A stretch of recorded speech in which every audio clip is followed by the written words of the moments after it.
Cutlet try ചെയ്യുമോ? പിന്നെന്താ നമുക്ക് ചെയ്യാലോ. ഫസ്റ്റ് ഒരു പാൻ എടുക്കുക, അതിലേക്ക് ഓയിൽ ഒഴിച്ച് കൊടുക്കുക. നമ്മൾ ഇന്ന് ഉണ്ടാക്കുന്നൊരു വെജ് കട്ട്ലറ്റാണ്. അതിലേക്ക് ഒനിയൻ അരിഞ്ഞിടുക. അതൊന്ന് വഴണ്ട് വരുന്ന ടൈമിൽ നമ്മൾ ഒരു ഉരുളൻകിഴങ്ങും ഒരു ബീറ്റ്റൂട്ടും ഒരു ക്യാരറ്റും കൂടെ പുഴുങ്ങിയെടുക്കുക. അതിനെ ഇതേപോലെ പേസ്റ്റ് ആക്കിയതിന് ശേഷം ഈ സവാളയിലിട്ട് അതും കൂടെ ഒന്ന് നന്നായിട്ടൊന്ന് മിക്സാക്കി വഴറ്റിയെടുക്കുക. ഇതിനെ നമ്മൾ മാറ്റി വയ്ക്കുക. കുറച്ച് അരിപ്പൊടിയും കുറച്ച് പാലും എടുക്കുക.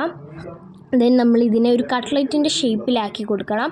എന്നിട്ട് ഈ പാലിലോട്ട് മുക്കുക. പാലിൽ മുക്കിയതിന് ശേഷം ഈ അരിപ്പൊടിയിലോട്ട് ഒന്ന് മുക്കുക. അങ്ങനെ എല്ലാം ഒന്നങ്ങനെ ബാറ്റർ ഫുള്ളൊന്ന് നന്നായിട്ട് ആക്കിയതിന് ശേഷം പൊരിച്ച് തിന്നണം ഗൈസ്. അടിപൊളി സാധനം. എനിക്ക് ഭയങ്കര ഇഷ്ടപ്പെട്ടു ഗൈസ്. പക്ഷെ നമ്മൾ കടയിൽ നിന്ന് വാങ്ങുന്ന ആ ടേസ്റ്റിൽ കിട്ടി. ഞാൻ പ്രതീക്ഷേനെയും കാട്ടി അടിപൊളി സാധനമായിരുന്നു ഗൈസ്. നിങ്ങളിത് എന്തായാലും മസ്റ്റ് ട്രൈ ചെയ്ത് നോക്കണം. എന്നിട്ട് കമൻറ്റ് ചെയ്യണേ എങ്ങനെ ഉണ്ടായിരുന്നെന്ന്.